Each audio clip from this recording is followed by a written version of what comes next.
Muy buenos días a todos mis hermanos de vida y adoración. Buenos días y un saludo especial a quienes están participando de esta transmisión. Una vez más, como decimos cada vez que el Señor nos permite hacer culto a Él, gracias a Él. Gracias por darnos la vida, las fuerzas, el tiempo, el deseo en nuestro corazón de poder cantarle, de poder adorarle y de poder en este momento disponernos también para la palabra del Señor. Continuamos con nuestra serie Sé quién eres, una serie basada en los 7 mensajes de Cristo a las iglesias que encontramos en el libro de Apocalipsis en los primeros 3 capítulos. Nos quedan 2 mensajes, el de hoy y el del próximo domingo. Ha sido una gran bendición y sé que hoy, porque la palabra es de por sí en sí misma suficiente y una bendición para todos nosotros, vamos a ver en esta mañana entonces el mensaje de Cristo a la iglesia de Filadelfia. Para esto, si quisieran por favor ir conmigo al libro de Apocalipsis capítulo 3, vamos a leer los versículos 7 al 13. Apocalipsis 3, 7 al 13. Dice así la escritura.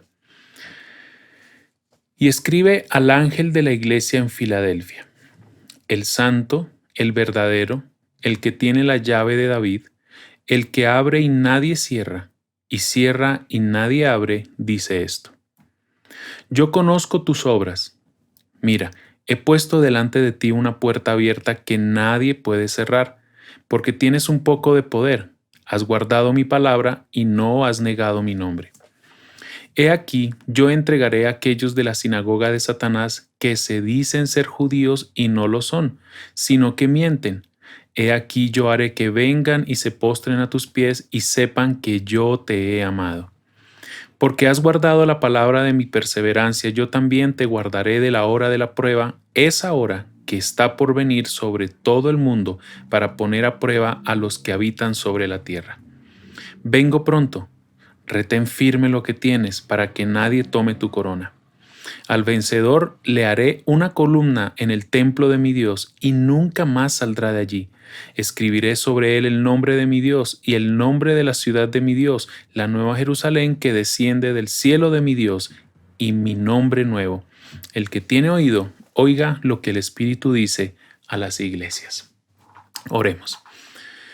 Dios y Padre, una vez más muchas gracias por regalarnos este lindo tiempo juntos y permitirnos disponernos y poder tener este tiempo al acercarnos a tu palabra. Como has venido haciendo, queremos que tú seas glorificado a través de estos mensajes, a través de la exposición de tu palabra. Que haya claridad, que haya gracia a través de la exposición de tu palabra, que haya, Señor, honor y gloria a tu nombre y edificación para tu iglesia. Y trae salvación a aquel que aún no la tiene. En tu nombre oramos, nos disponemos, Espíritu Santo, para que glorifiques a Cristo y bendigas nuestras vidas en este momento, al momento de exponernos ante tu palabra. Y como dijo el salmista, abre hoy los ojos de nuestro corazón para ver estas maravillas, ver las riquezas de Cristo en medio de la Escritura. En tu nombre oramos y agradecemos de antemano por este tiempo. Amén. Llegamos entonces al sexto mensaje, en las palabras de Cristo a la iglesia de Filadelfia, una iglesia que realmente es una bendición leer estas palabras. Es una iglesia en la que no encontramos ningún reproche por parte de Cristo y como vamos a ir viendo, el Señor llama una vez más a su iglesia a permanecer fiel, a permanecer firme, a continuar en aquellas obras que el Señor había llamado a su iglesia a entonces permanecer. La iglesia está ubicada en la ciudad de Filadelfia, como pues acabamos de leer. Por su ubicación geográfica era una ciudad que veían como una ciudad usada para defensa, una ciudad defensiva. La ciudad en ese momento tenía unas 20,000 personas aproximadamente. Dentro de la ciudad había una comunidad grande de judíos. Filadelfia, su nombre significa amor fraternal y era una ciudad conocida por eso, era una ciudad conocida por el amor fraternal o el amor entre hermanos, y me refiero a la ciudad en sí, no a la iglesia. La iglesia debiera ser conocida de esa manera y seguro que lo era, pero la ciudad por el nombre era conocida por el amor entre hermanos. ¿Y de dónde surge este nombre? Fue fundada por un rey de la ciudad de Pérgamo, Átalo II Filadelfo era su nombre, del cual tomó el nombre la ciudad y fue fundada alrededor del año 140 a.C. Otra teoría de la fundación de esta ciudad es que fue fundada por Eumenes, que era rey de Pérgamo, y este rey, le dio el nombre a la ciudad de Filadelfia, que era el sobrenombre de su hermano Átalo.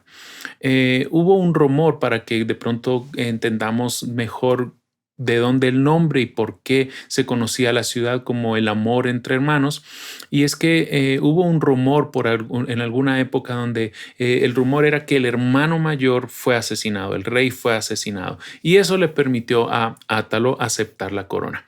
Pero resultó que esa muerte del hermano mayor fue solo un rumor, y cuando Átalo se enteró de que su hermano estaba vivo, él le regresó la corona a su hermano. Y esta es una de las historias que cuentan en la que se evidenciaría el amor entre estos dos hermanos, y de ahí entonces el nombre de la ciudad.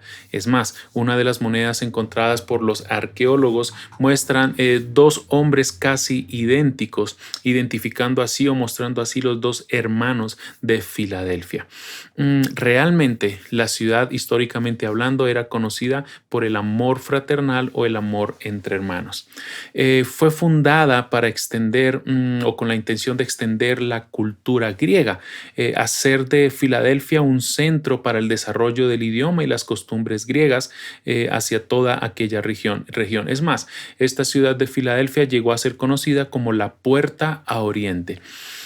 Algo que es importante mencionar de la ciudad y que nos va a ayudar a comprender también más adelante las palabras de Jesús a su iglesia es que esta ciudad está ubicada en suelo volcánico, y lo que les dio a ellos una tierra fértil y óptima para sembrar viñedos. Además de esto, junto con esto, la ciudad también estaba en una zona que era altamente afectada por terremotos. Es más, en el año 17 a.C., la ciudad fue completamente destruida a causa de un terremoto, y el emperador Tiberio pues destinó muchos recursos para que fuera reconstruida. Como hemos visto hasta el momento, también era una ciudad donde habían templos a muchas divinidades, habían gremios que participaban de fiestas, de rituales, de cultos a diferentes deidades según el gremio. Y una vez más, como hemos observado, en medio de esta ciudad, como las demás, Dios decide poner su iglesia. Cristo decide establecer y fundar y edificar una iglesia allí. Y en medio de, como hemos visto las otras iglesias hasta aquí, todas las iglesias del Señor han tenido sus grandes desafíos en torno a causa del lugar donde Cristo ha decidido ponerla. Y de ahí hemos insistido en esta verdad, que cada lugar, cada iglesia local es puesta intencionalmente por Cristo para que alumbre. Recuerden que la expresión del libro de Apocalipsis para la iglesia es que son candelabros, ¿sí? Que han de brillar con toda la luz de Cristo, la luz del Evangelio, en medio de una cultura, en medio de una sociedad, en medio de un contexto, en una ciudad, en un municipio, en un país. Cada lugar donde Dios ha establecido su iglesia, esta debe brillar en todo su esplendor.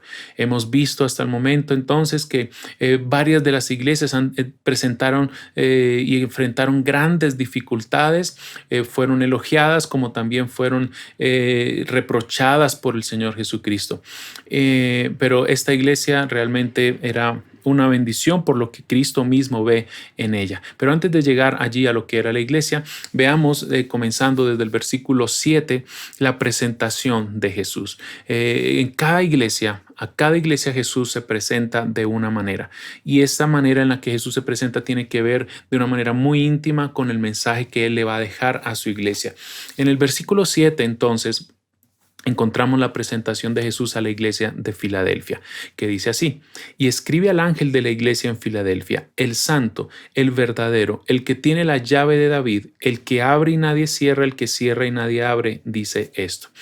En primer lugar, encontramos que Jesús se identifica con este título, el santo y el verdadero.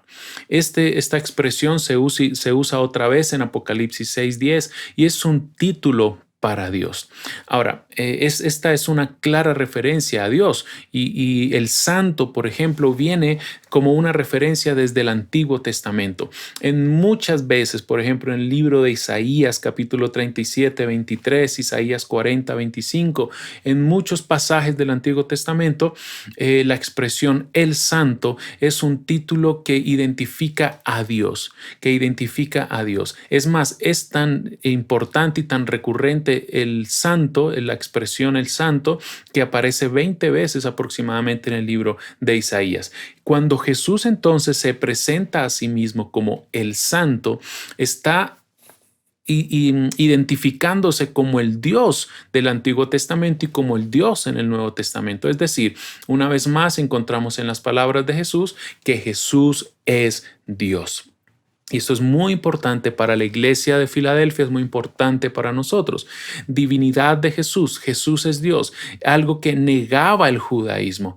Ellos sí creían en Dios y creen en Dios, pero no creen en Jesús como Dios. Y Jesús aquí está afirmando que Él es Dios. Y es algo que hace al cristianismo entonces muy diferente y muy único, tanto en diferencia al judaísmo como a cualquier otra religión, en la que proclama que Jesús es Dios.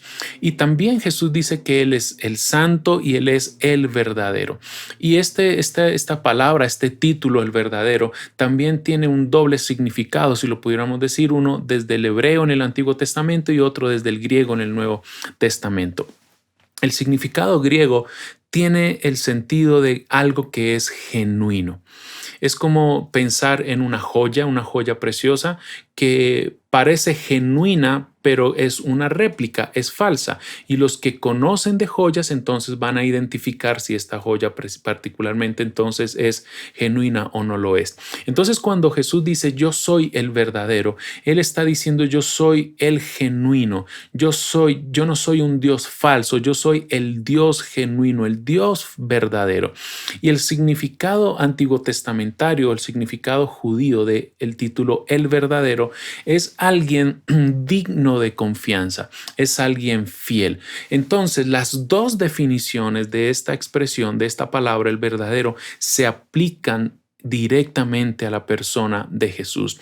Jesús es el santo, el Dios. Jesús es el Dios verdadero, no es un Dios falso. Recordemos en qué lugar estaba puesta la iglesia. Estaba puesta en un contexto donde había muchas divinidades y Jesús le está diciendo a su iglesia: todo a tu alrededor y muchos a tu alrededor pueden tener muchos dioses, pero yo soy el Dios verdadero, genuino, y puedes confiar en mí porque soy verdadero. Entonces puedes confiar en mí porque yo soy fiel. Y de esta manera Jesús le estaba diciendo a la iglesia: yo soy el santo, yo soy el verdadero, aquel que te sostiene en tus pruebas y que te recompensa en tu sufrimiento cuando permaneces fiel. Eso no solo se lo dijo a los hermanos en Filadelfia, sigue siendo el mismo Dios, el mismo Señor hoy, que nos habla hoy a ti y me habla a mí y diciéndonos: puedes confiar en mí. Hay muchos dioses aún en nuestra cultura, en nuestra sociedad, en nuestro entorno, pero Jesús es el único Dios, el verdadero, el santo y verdadero. Y por lo tanto tú también puedes confiar en Él. Puedes confiar en Él en tus pruebas, puedes confiar en Él en tus dificultades, puedes confiar en Él en tu tribulación y puedes tener la confianza de que Él va a recompensar tu fidelidad. Por eso esta palabra y estos versículos que estamos estudiando hoy son un llamado importante una vez más a permanecer fieles al Señor, a aquel que nos conoce. Sigue presentándose Jesucristo y dice que Él es el que tiene la llave de David, el que abre y nadie cierra, el que cierra y nadie abre. Una vez más, son palabras que ya han aparecido en el capítulo 1, verso 18, cuando ha dicho Jesús que Él es el que tiene las llaves de la muerte y del Hades. Ahora, Esta expresión, tener las llaves, el que abre y nadie cierra y nadie abre, son muy gráficas, muy importantes. Y eso nos lleva al Antiguo Testamento y quisiera ilustrarlo de la siguiente manera para que comprendamos mejor qué es lo que Jesús está diciendo de sí mismo. Para tener acceso al rey en la historia antigua y tener acceso al palacio donde estaba el rey, en el antiguo Israel se necesitaba de un hombre que fuera mediador y de un oficial. Y este oficial era llamado el maestro del palacio o el administrador del palacio. Y esto lo vamos a encontrar y puedes después leer, por ejemplo, en Isaías 22, 15 al 25. Allí nos habla del reinado del rey Ezequías. Y había un hombre que era el maestro del palacio. Recuerda, el maestro del palacio era el que daba acceso al palacio y acceso al rey. Había un hombre llamado Sebna. Y Sebna tenía esta posición de autoridad del maestro de palacio. Y él fue destituido, y allí en Isaías 22 lo encontramos. Sebna fue destituido de su autoridad por su orgullo. Y su autoridad le fue dada a Eliaquim. Y entonces Eliaquim, nos dice el libro allá de Isaías, se convirtió ahora en el que controlaba la entrada a la casa del rey. Eliaquim pasó a ser entonces el maestro que tenía toda la autoridad para dar acceso al rey, entrar al palacio y entrar al rey. Ese era el maestro del palacio. Ahora Jesús está diciendo que Él es este administrador del palacio, este maestro del palacio. Este es Cristo. Cristo es el que da acceso al palacio, al reino de Dios. Y este que tenía autoridad y aplicado entonces a Cristo nos dice que es el que abre y nadie puede cerrar. Y esto, o el que cierra y nadie puede abrir. Esta es una clara indicación que nos dice, que nos habla de un poder absoluto sobre el palacio. Es decir, ya no hablando allá de Eliaquim, sino hablando de Cristo como el maestro del palacio. Nos está diciendo Jesús que Él es el único que puede dar acceso a Dios y a su reino, que Jesús tiene todo el poder, que Jesús tiene toda la autoridad absoluta, que Él tiene el control para acceder a la ciudad de mi Dios, la nueva Jerusalén, como va a ser la recompensa al final de este mensaje, algo que vamos a ver más adelante y que se va a confirmar en las palabras de Jesús. Es decir, Jesús está diciendo que Él tiene completa autoridad, que Él es el único camino, Él es la única dirección por la cual tú puedes tener acceso a Dios. Él es el único mediador a través del cual un hombre, una mujer puede acercarse y tener una audiencia, si sigo usando la misma metáfora, una audiencia ante el rey. Es decir, no hay otro maestro del palacio, no hay otro mediador entre Dios y los hombres, solo Jesucristo, solo Jesús, te digo hoy, puede darte acceso a Dios. Tú puedes pensar maneras como las siguientes.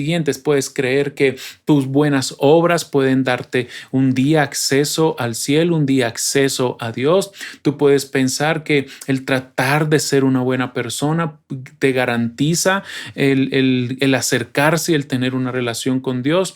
Tú puedes pensar que hay muchos medios y maneras de acercarnos a Dios, como aquella frase que todos los caminos llevan a Roma, entonces como que todas las religiones llevan a Dios. No es cierto. La Biblia dice, y Jesús aquí se está presentando, que Él es el único que puede hacer, porque es el único que tiene la autoridad para que tú te acerques a Dios, para que tú puedas tener acceso a una comunión íntima con Dios. Ahora medita en toda la presentación de Jesús, el santo, el verdadero, el que tiene las llaves. En esos días de las iglesias de Asia, recordamos, el emperador Domiciano decía ser Dios. Los judíos negaban que Jesús fuera Dios, pero la verdad está diciendo Jesús a su iglesia: yo soy Dios, yo soy el Rey soberano, el que tiene control de todo. Y esta presentación de Jesús, en medio de las grandes dificultades que vivía la iglesia, inmediatamente, con solo Jesús presentarse y decirle a los suyos quién es, eso les dio aliento a nuestros hermanos. Eso les dio aliento a la iglesia. Y hoy, pensando hoy, muchos tienen sus propios dioses. Es más, ellos son sus propios dioses, son dioses para sí mismos. Y muchos afirman cosas de Jesús que son ciertas, como Jesús, que eso fue un buen maestro, que fue un profeta, pero luego hablar de Jesús como Dios, ya eso es entrar en dificultades, ya eso es entrar en serios problemas, porque es muy fácil tal vez aceptar o afirmar cosas de Jesús que sean ciertas, pero aceptar y creer en Él como Dios y Señor es otro asunto.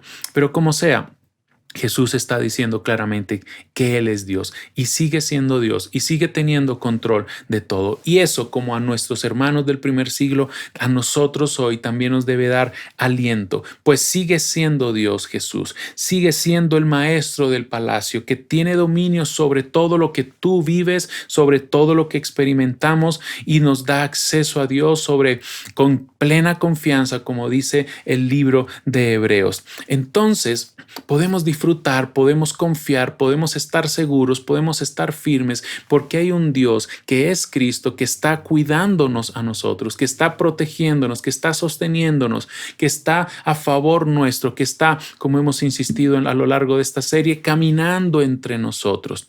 Entonces, este es Jesús, el que se presenta a su iglesia. Luego llegamos al versículo 8. Y empezamos a encontrar el diagnóstico hacia la iglesia por parte de Cristo. Y comienza diciendo entonces, o leemos el versículo 8 que dice: yo conozco tus obras.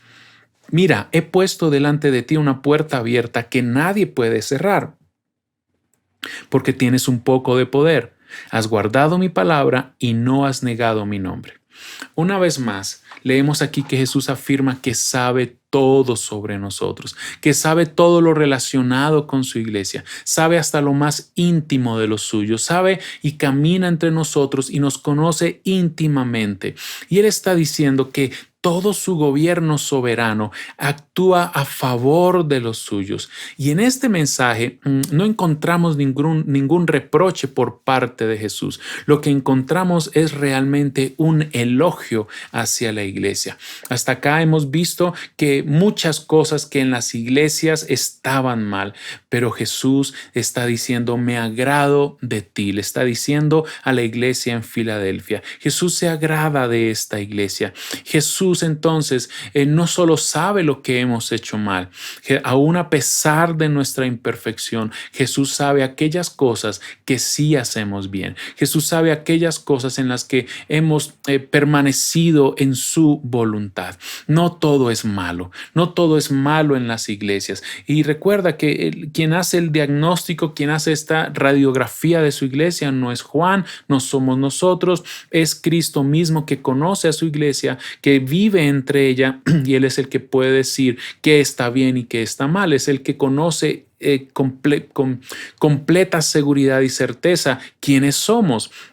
Y en este caso podemos decir que Él también no solo conoce qué está mal en nosotros y cómo nos ha llamado al arrepentimiento, cómo nos ha llamado a corregir cosas en nuestra vida. Aquí nos está diciendo que también conoce aquellas cosas que como iglesia, que como hijos de Dios hacemos bien. Jesús nos conoce íntimamente y sabe todo de nosotros, conoce nuestras obras. ¿Y cuáles son algunas de las obras que Jesús conocía de su iglesia? Dice: tienes poco poder.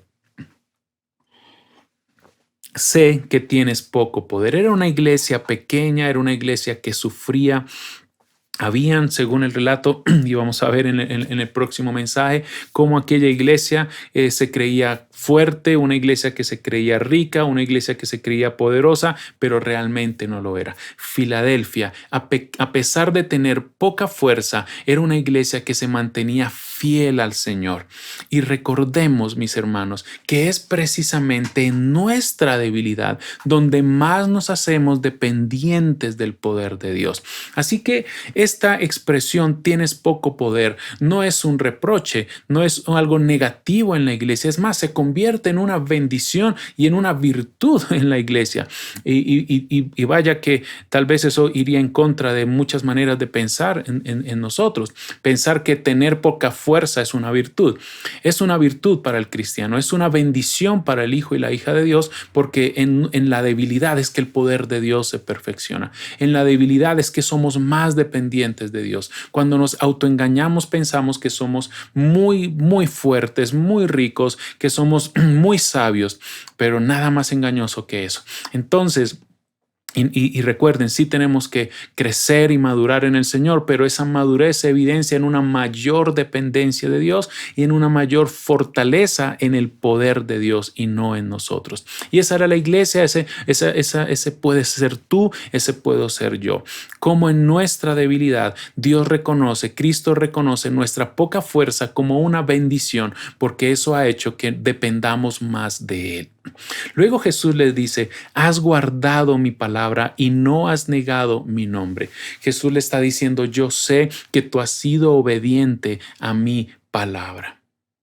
Qué palabras tan lindas, qué palabras tan hermosas, fieles. Ustedes han sido fieles a mí. Ustedes han sido firmes en todo tiempo que han enfrentado. Recordemos que la iglesia enfrentaba grandes presiones que recibían por parte de muchos enemigos que buscaban que ellos negaran a Cristo, que ellos negaran su fe en Él. Y Jesús le está diciendo que a pesar de todo lo que han sufrido, que a pesar de todas las dificultades por las que han pasado, que a pesar de todo lo que han soportado en oposición por parte de grupos judíos o por parte de las mismas autoridades, Jesús les está diciendo, yo sé que te has mantenido fiel y no has negado mi nombre. Qué palabras tan lindas de elogio por parte de nuestro Señor. Y añoramos, esperamos que estas también puedan ser palabras para nosotros, para vida y adoración, para tu vida, para tu familia. Que en medio de todo lo que podamos enfrentar, no neguemos al Señor, permanezcamos siendo fieles a Él. Es muy evidente, por ejemplo, al leer los evangelios, cómo algunos judíos usaron a las mismas autoridades romanas para arrestar a Jesús y luego crucificarlo. Y recuerda estas palabras que dijo Jesús en Juan 15:20, si a mí me han perseguido, también a ustedes los perseguirán. Y eso era lo que las iglesias locales sufrían y enfrentaban en aquella época, es lo que las iglesias y muchos hermanos enfrentan hoy en día, es lo que tú y yo debemos estar preparados, si aún no lo hemos vivido, estar preparados por si debemos vivir este tipo de sufrimiento por causa de Cristo. No hablo de pruebas simplemente que Dios usa para formar nuestro carácter. Aquí estamos viendo de todo tipo de oposición, de peligros, de dificultades a causa de ser fieles a Cristo. Y entonces somos llamados, y aquí se elogia a esta iglesia como una iglesia fiel en medio de sus grandes dificultades. Tú y yo espero y que el Espíritu Santo nos ayude a ser fieles al Señor, a guardar su palabra, a no negar su nombre en medio de las grandes dificultades que podamos vivir hoy o en un futuro. El Señor Jesús le dice también, he puesto delante de ti una puerta abierta que nadie puede cerrar. Esta expresión puede seguir la idea anterior de el maestro del palacio, en el que Jesús da acceso al reino de Dios, pero también puede tener la idea de oportunidades para testificar. Puerta abierta es una expresión que en algunos pasajes en el Nuevo Testamento aparece para hablar de eso, de una oportunidad para dar a conocer el evangelio. Por ejemplo, encontramos en 1 Corintios 16, 8 y 9 que Pablo escribió, pero me quedaré en Éfeso hasta Pentecostés, porque se me ha abierto una puerta grande para el servicio eficaz y hay muchos adversarios. Luego en 2 Corintios 2:12, cuando llegué a Troas para predicar el evangelio de Cristo y se me abrió una puerta en el Señor. Puerta grande aquí indican estos textos una gran oportunidad. vida. Y piensa en esta imagen, que el maestro del palacio no solo nos da acceso al palacio y al rey, sino que también abre puertas para que la iglesia proclame el evangelio. Es una imagen realmente hermosa. Piensa en esto, Jesús abre la puerta del reino de Dios y Jesús abre una puerta de oportunidades para el evangelio. Aun cuando su iglesia está pasando dificultades y aun cuando su iglesia esté siendo desanimada, Jesús, que tiene toda autoridad, sigue abriendo puertas para que la iglesia siga avanzando. Recuerda, todos los enemigos, toda la oposición que hay, quiere que tú niegues tu fe, quiere y busca que, aún Satanás busca que la iglesia no lleve a cabo su tarea, pero Jesús dijo que nada impedirá que la iglesia avance. ¿Y en qué tiene que avanzar la iglesia? Es en la extensión del reino de Dios, en la proclamación del evangelio, aún en medio de grandes dificultades y grandes pruebas. Es Cristo el que está llevando a su iglesia. Es Cristo el que mantiene este candelabro en su lugar para que brille más y más. Jesús ha dicho, yo he abierto una puerta, una gran oportunidad para que y nadie la puede cerrar. Recuerda, esta ciudad de Filadelfia era una ciudad conocida como la Puerta al Oriente y era una puerta a través de la cual brindaba grandes oportunidades a quienes vivían allí o a quienes pasaban por la ciudad hacia el mundo conocido en ese momento. Y Jesús está diciendo, la iglesia fue puesta en Filadelfia y la iglesia fue puesta en Bogotá. Vida y Adoración fue puesta en un barrio, en una localidad. Tú y yo vivimos en un lugar específico y Dios nos da oportunidades para que el evangelio sea dado a conocer, para que Cristo sea anunciado, aún a pesar, o más bien aún en medio de las dificultades y pruebas que podamos pasar. Él sigue teniendo las llaves. Él abre puertas y nadie las puede cerrar para que este mundo conozca que Él es Dios, que Él es santo y verdadero, que Él es Señor y Él es Salvador. Así que aquí estamos diciéndole al Señor, Señor, quiero hacer tu voluntad, quiero vivir para ti. En medio de lo que yo viva, no quiero negar tu nombre, yo quiero guardar tu palabra y quiero también obedecerte al aprovechar las oportunidades, las puertas que estás abriendo para que tú seas dado a conocer. Luego llegamos al versículo 9, donde encontramos cómo Cristo defiende a su iglesia. Este pasaje es muy lindo. Dice, he aquí yo entregaré a aquellos de la sinagoga de Satanás que se dicen ser judíos y no lo son, sino que mienten. He aquí yo haré que vengan y se postren a tus pies y sepan que yo te he amado. Yo haré que se postren a tus pies. Esta es una vez más una imagen antiguo testamentaria en la que encontramos varios textos en el Antiguo Testamento, una vez más en el libro del profeta Isaías, por ejemplo, en el capítulo 60, 14, donde se da la profecía de que aquellos que oprimían al pueblo de Israel iban un día a venir a ellos a ser humillados, que aquellos que los afligieron se postrarían a la planta de los pies de Israel. Y desde el Antiguo Testamento habían profecías que hablaban que los gentiles opresores del pueblo judío serían sometidos a ellos, a sus pies. Y ahora al leer estas palabras en el libro de Apocalipsis, estamos leyendo y encontrando que Jesús está diciendo que esas palabras tienen su cumplimiento en la iglesia. Habían judíos que afirmaban ser el pueblo de Dios, pero Jesús les está diciendo, ellos no son sino sinagoga de Satanás, porque estaban oprimiendo al pueblo de Dios, que es la iglesia. Estaban persiguiendo y oprimiendo a los cristianos. Es más, aquellos judíos que se convirtieron al cristianismo, que creyeron en Jesús como el Mesías, eran expulsados por sus compatriotas de las sinagogas. Y todos aquellos que han oprimido a su iglesia en cualquier época, en cualquier país, en cualquier régimen, sea político, cualquier persona o movimiento civil, todo aquello que ha querido oprimir y atacar a la iglesia del Señor, Señor, Cristo le está diciendo, yo te voy a dar victoria sobre ellos, yo te voy a dar victoria sobre tus enemigos. Ahora, eso es algo que mira hacia el futuro y no debemos ver esto ni con orgullo ni con un espíritu triunfalista, esperando la muerte o el juicio de aquellos que se oponen a nosotros. Oramos y esperamos la salvación para ellos. Pero el mensaje que Jesús le está dando a su iglesia es que todos aquellos un día, que todos aquellos que se han levantado en contra de la iglesia del Señor, un día tendrán que dar cuentas de esto al Señor si no se han arrepentido.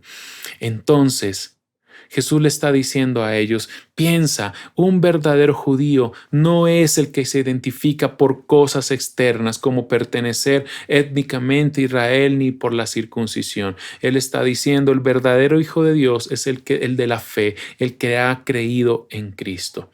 Ahora piensa por un momento en esto en relación a nuestra vida, porque esto tiene que ver contigo y conmigo. Tú dices ser hijo de Dios. Quiero plantear esto. Dices ser hijo de Dios. Tú te identificas en tu familia, en tu trabajo, en donde vives, como un discípulo de Cristo, como un cristiano. Dices ser cristiano, dices ser cristiana. Pero yo te pregunto, ¿dices ser cristiano por lo que haces de una manera externa? Es decir, ¿qué es lo que usas para identificarte como cristiano? ¿Únicamente cosas externas? O te pregunto, ¿esas cosas externas son el fruto de una fe genuina en Jesucristo? ¿Tus palabras son solo palabras? ¿El hecho de identificarte como cristiano son solo palabras? ¿O realmente son palabras que están acompañadas de una vida que testifica de Jesús, de un corazón que ha sido transformado? ¿Realmente tú dices que eres cristiano o eres cristiana porque vives para Cristo completamente? ¿O has negado su palabra? ¿Has negado su nombre? Y ahí vaya que hay muchas maneras de hacer esto. No es un cristiano el que lo es externamente. Un cristiano es el que lo es internamente. Y claro, se evidencia, como acabo de decir hace un momento, a través del fruto de vidas cambiadas. Ahora, quisiera que leyeras por un momento otra vez la última frase de este versículo que estamos viendo. Este versículo 9. Lee la última frase. Allí el Señor le dice a su iglesia, y sepan que yo te he amado, y haré que sepan que yo te he amado. Realmente quisiera pedirte que tú no solo leyeras esta frase, sino que pudieras subrayarla, porque el Señor dice, yo haré que sepan que yo te he amado. Tal vez sufrimos, tal vez tenemos enemigos por causa de Cristo, tal vez llegamos en algún momento a enfrentar seria oposición. Pero Dios está diciendo, yo he puesto mi amor sobre vosotros, yo he puesto mi amor sobre ustedes. Y esta es una de las expresiones más lindas y más seguras en las cuales podemos afirmarnos y refugiarnos. Y es que Él nos ama. Y en todo tiempo Él nos ama. Y como hace unos meses dijimos que las dificultades, las pruebas que pasamos no son sinónimo de que Dios nos ame menos. Nada puede hacer que Dios nos ame más, nada puede hacer que Dios nos ame menos, porque Él nos ha amado a través de su Hijo Jesucristo. Y las dificultades que tú y yo enfrentamos, lo que hacen es darnos más oportunidades y situaciones para vivir, degustar, disfrutar del amor cuidadoso del Señor. Por eso entonces estas palabras nos están diciendo que Cristo defiende a su iglesia. Pero llegando al versículo 10 encontramos que Cristo protege a su iglesia. No solo defiende a su iglesia, Cristo también protege a su iglesia. Verso 10, porque has guardado la palabra de mi perseverancia, yo también te guardaré de la hora de la prueba, esa hora que está por venir sobre todo el mundo para probar a los que habitan la tierra. has guardado la palabra de mi perseverancia, has guardado mi palabra, leímos en el versículo 8.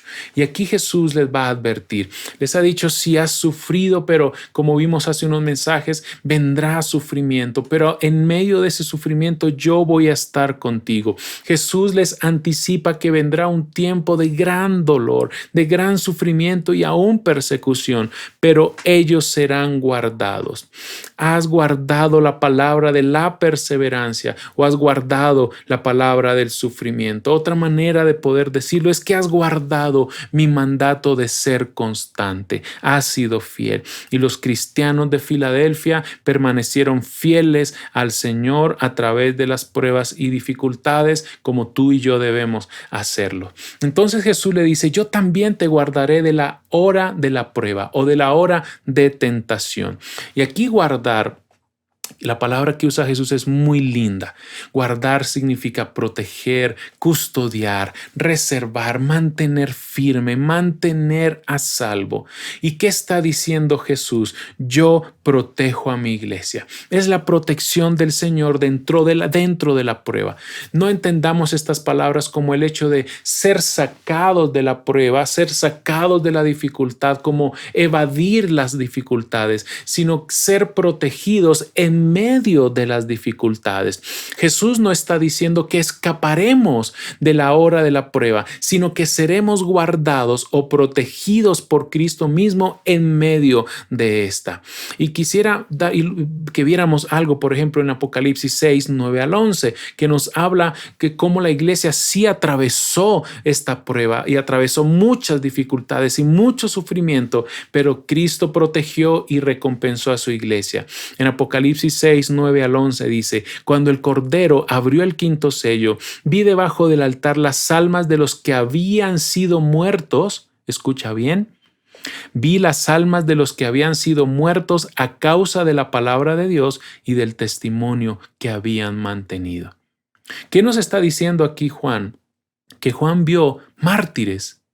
Es lo que Jesús le estaba advirtiendo a su iglesia. Vas a pasar por sufrimiento, pero vas a triunfar porque yo estoy contigo. Verso 10 del capítulo 6, y clamaban a gran voz diciendo, ¿hasta cuándo, oh Santo Señor y verdadero, esperarás para juzgar y vengar nuestra sangre de los que moran en la tierra? Y se les dio a cada uno una vestidura blanca, y se les dijo que descansaran un poco más de tiempo hasta que se completara, escucha esto, también el número de sus consiervos y de sus hermanos que habrían de ser muertos como ellos lo habían sido. Qué palabras tan tremendas. En el capítulo 7, los primeros 4 versículos también dice, después de esto vi a 4 ángeles de pie en los 4 extremos de la tierra, deteniendo los 4 vientos de la tierra para que no soplara viento alguno, ni sobre la tierra, ni sobre el mar, ni sobre ningún árbol. Vi a otro ángel que subía de donde sale el sol y que tenía el sello del Dios vivo y gritó a gran voz a los 4 ángeles a quienes se les había concedido hacer daño a la tierra y al mar, diciendo, no hagáis daño, escucha esto, no hagáis daño ni a la tierra, ni al mar, ni a los árboles, hasta que hayamos puesto un sello en la frente a los siervos de nuestro Dios. Mira lo que está diciendo todos estos pasajes.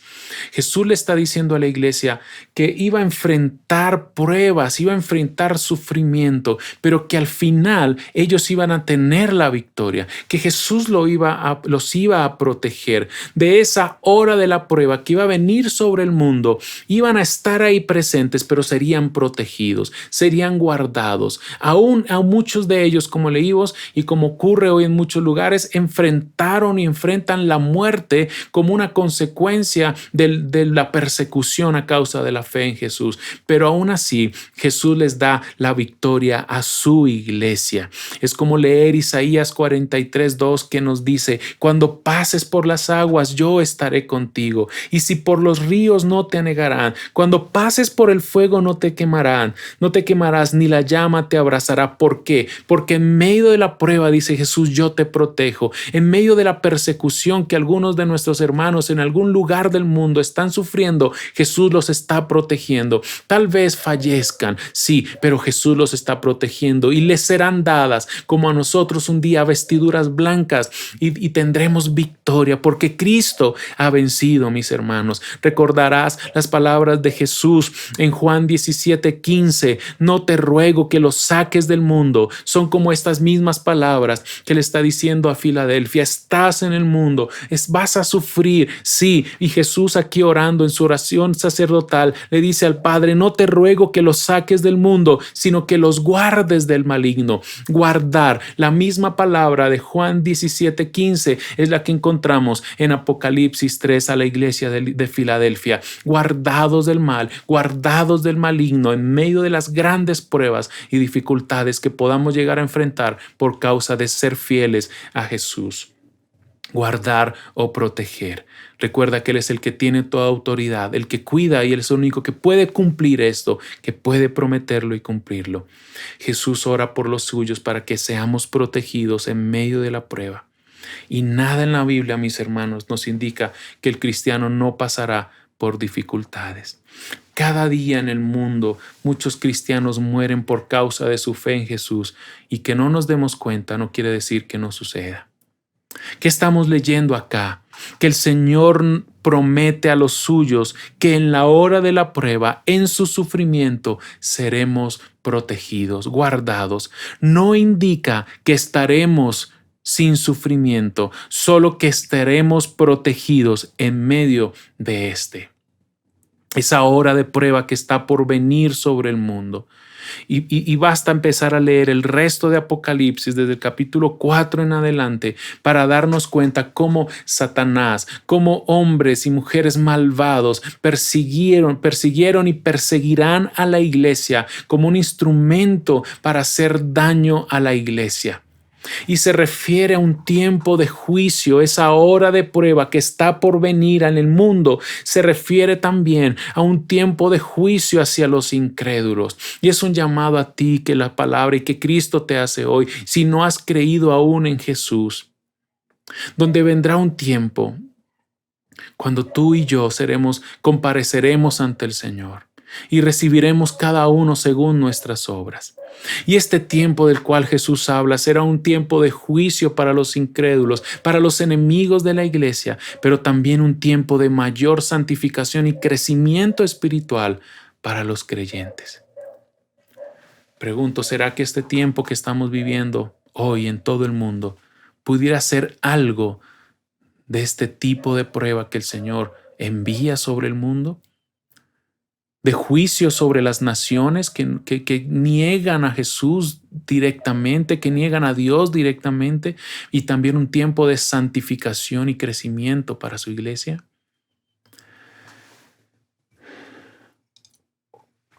Llegamos al versículo 11 y encontramos el llamado del Señor a su iglesia: retén lo que tienes. Vengo pronto, retén firme lo que tienes para que nadie tome tu corona. ¿Sabes cuál es la mejor noticia para los cristianos?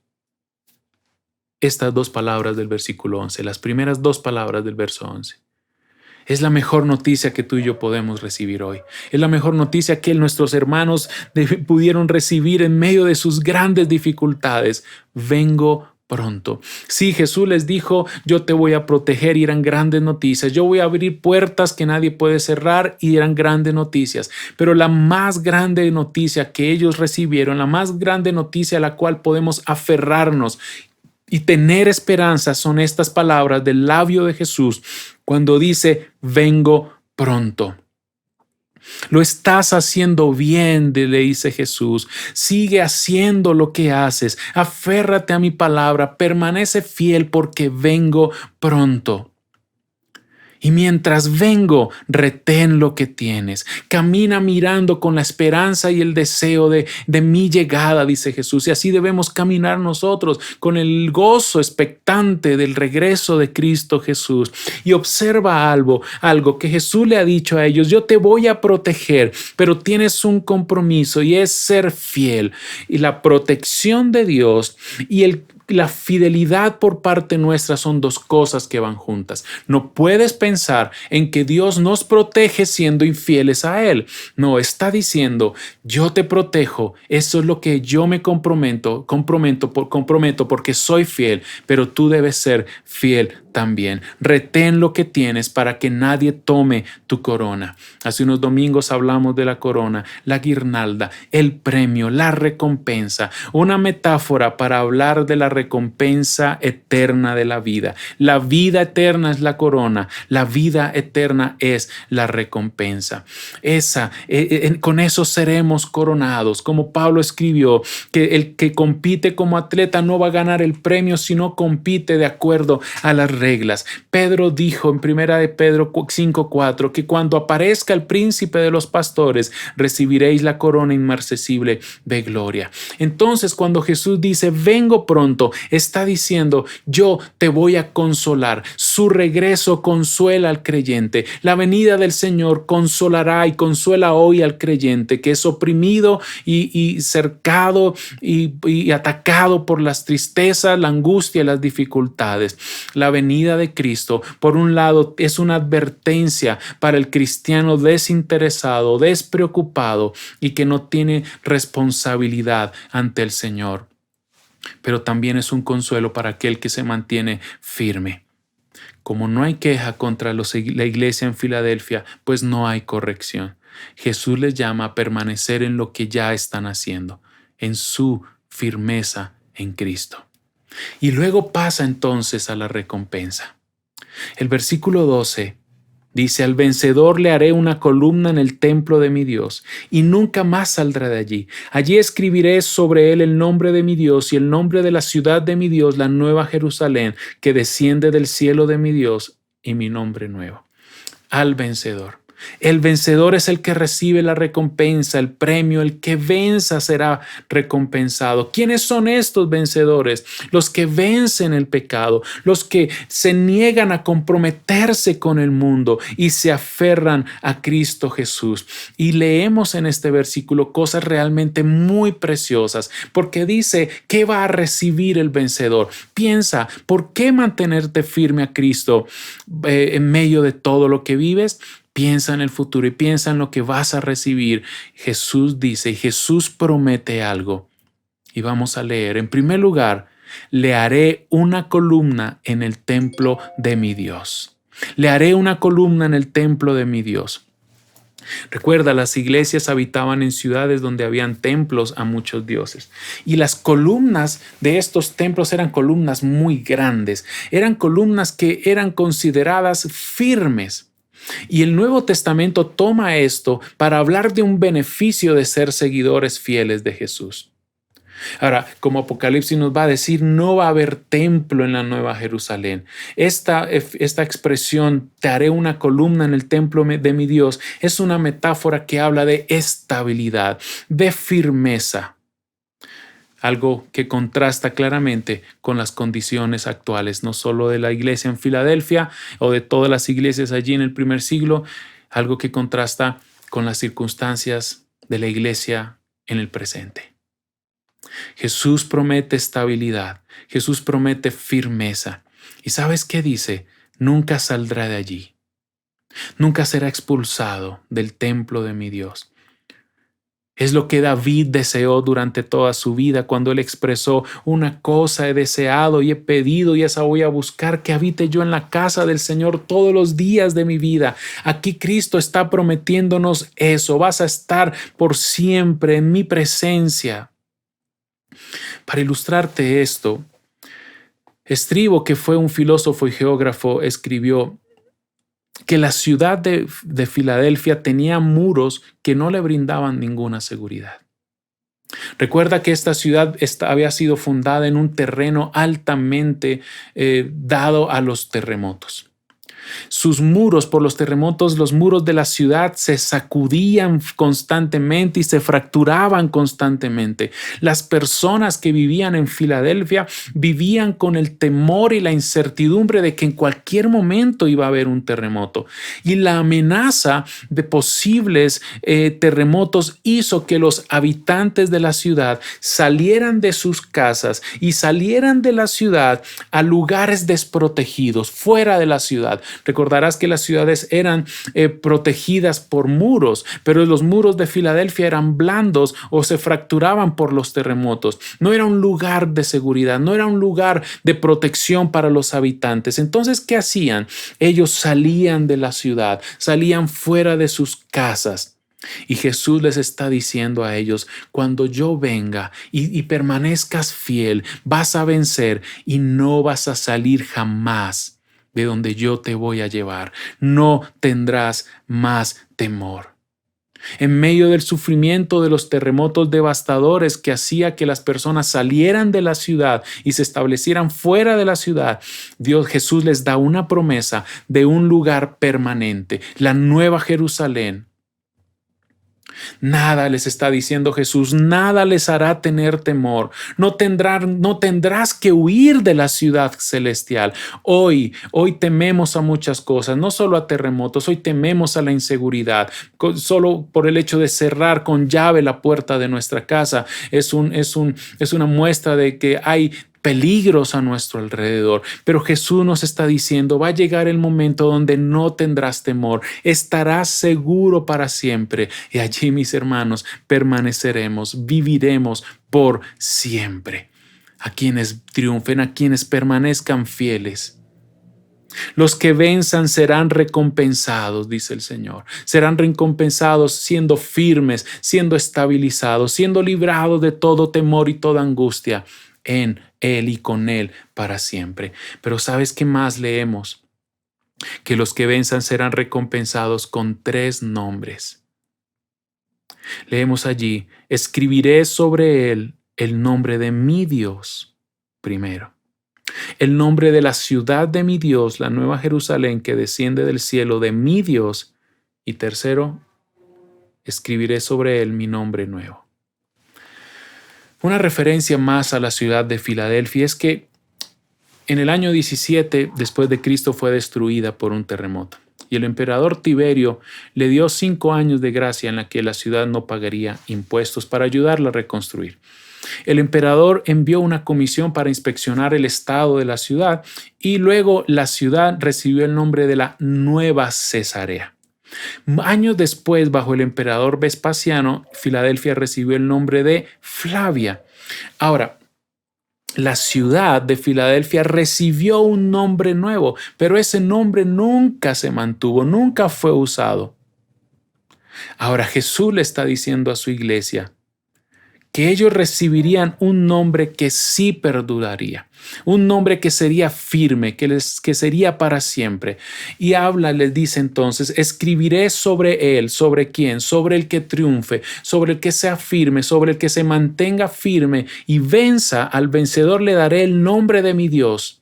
Le daré el nombre de la ciudad de mi Dios y le escribiré sobre él mi nombre nuevo. Esto nos habla de 3 cosas. El nombre de mi Dios quiere decir que perteneces a Dios. Cuando Cristo dice que escribirá el nombre de la ciudad de mi Dios, dice que perteneces a una ciudad celestial. Tienes en la ciudad de Dios, la Nueva Jerusalén que vendrá del cielo, una ciudadanía eterna. Escribiré el nombre nuevo, mi nombre nuevo, dice Jesús, y con eso está diciendo, perteneces a Cristo. Metafóricamente hablando, mis hermanos, estos son nombres que sí querremos tener grabados en nosotros. Los que sean fieles al Señor serán recompensados con estos nombres que le dan pertenencia, que le dan identidad. Perteneces a Dios. Cree eso, si eres de Cristo, si has creído en Él, si te mantienes firme, perteneces a Dios, perteneces a una ciudadanía celestial. y eres de Cristo. Y gloria a Él por eso. Y espero que esto te esté dando no solo aliento, fortaleza, sino que esté inundando tu corazón de un gozo de saber que aunque este mundo pase, que todo se acabe, que todo sea inestable, vivimos en un mundo cambiante, la economía es inestable, los trabajos son inestables, la tierra es inestable desde muchos aspectos, pero Jesús nos está diciendo, mientras estés aquí en este mundo, permanece fiel, porque cuando Él venga, dice la palabra, va a ser un mundo nuevo, va a ser un cielo nuevo, una tierra nueva, el cielo en la tierra, hará nuevas todas las cosas y sabes dónde estarás tú y sabes con quién estarás tú y yo, estaremos con Él, pertenecemos a Dios. Tenemos una ciudadanía celestial y pertenecemos a Cristo. Pero debo advertirte algo. Jesús nos promete protección y estabilidad para siempre, pero ¿qué nos corresponde a nosotros? Una de las últimas palabras de Pablo a Timoteo fue, en verdad, todos los que quieren vivir piadosamente en Cristo Jesús serán perseguidos. Jesús promete protección, estabilidad, pero ¿sabes qué nos corresponde a nosotros? Ser fieles hasta la muerte. Ser fieles hasta la muerte. Persevera hasta el fin, dice el Señor. Sé fiel hasta la muerte, dice Apocalipsis 2:10, y te daré la corona de vida. Mateo 10:22 dice, y seréis odiados de todos por causa de mi nombre, pero el que persevere hasta el fin, ese será salvo. Esa es la vida cristiana, una vida de persecución, pero una vida de victoria. Quiero decirte en esta mañana que mientras más seamos fieles a Cristo, más expuestos estaremos al sufrimiento. Mientras más firmes permanezcamos en Cristo, más expuestos estaremos a dificultades. Nuestros hermanos allá en la iglesia del primer siglo eran expulsados de las sinagogas, eran expulsados de sus trabajos, eran repudiados por sus familias solo por ser fieles a Cristo. Hoy tú y yo disfrutamos de muchas maneras las misericordias de Dios, la libertad de culto, tenemos trabajo, amigos, pero lo que pregunto hoy, ¿seguiríamos siendo fieles al Señor si perdiéramos muchas de estas cosas? Si por causa de nuestra fe en Cristo perdiéramos muchas de estas comodidades, muchas de estas libertades, ¿seguiríamos siendo fieles a Él? Es lo que Él nos ha llamado a hacer, permanecer firmes en todo tiempo. Pablo dijo, para mí el vivir es Cristo y morir es ganancia. Si para Pablo el perder la vida por causa de Cristo era ganarla, ¿cómo crees que estimaba el perder las cosas temporales? La muerte no era la derrota. La muerte no es la derrota para el cristiano, es la victoria. ¿Quieres leer conmigo Apocalipsis 7, 9 al 17?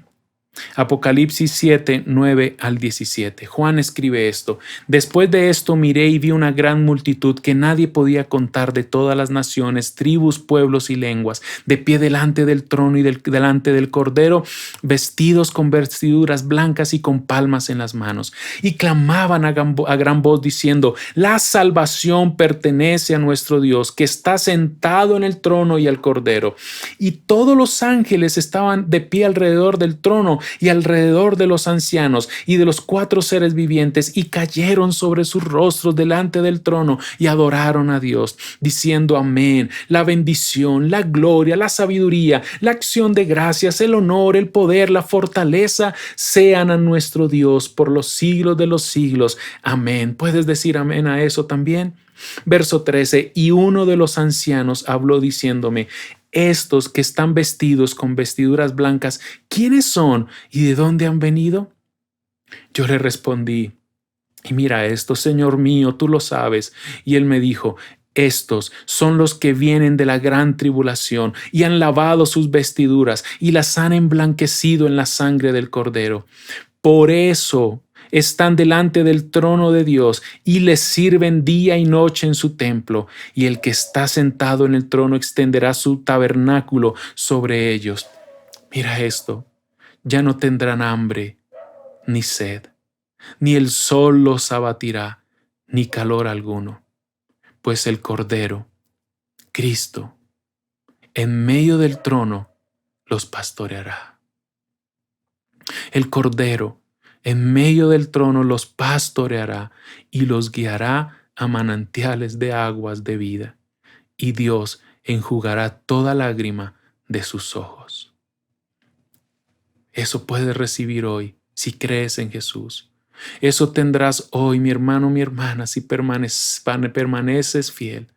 Eso obtendremos, eso recibiremos en medio de las dificultades y pruebas que llegamos a enfrentar o que estás viviendo hoy. Sé fiel hasta la muerte. Cristo es fiel y Él promete y cumple. A ti y a mí nos corresponde ser fieles, vencer, triunfar, vencer el pecado, no comprometernos con el mundo en su maldad. Ser fieles a Cristo. Él un día enjugará toda lágrima y nos llevará manantiales de agua de vida. Él nos pastoreará y nos guiará hasta allí. Una vez más, como termina este mensaje a la iglesia de Filadelfia, termina el mensaje para ti y para mí hoy. El que tiene oído, oiga lo que el Espíritu dice a las iglesias. Amén.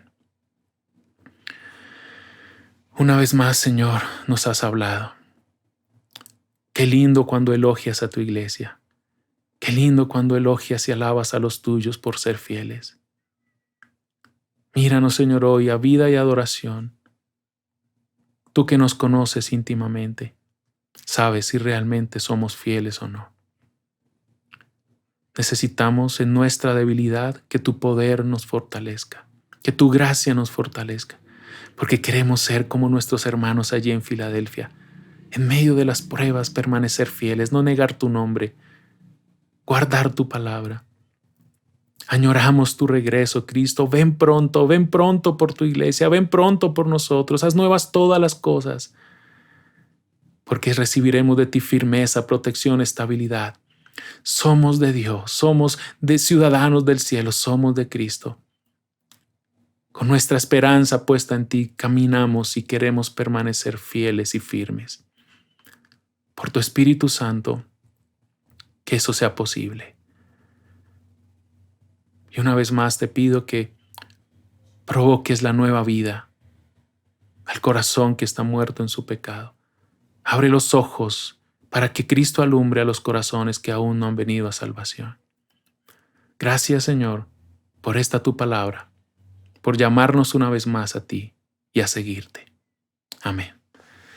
Les amamos una vez más enormemente, les tenemos que decir, y recuerden, Jesús nos da vida y nuestra manera de responder a Él es en adoración. Dios les bendiga.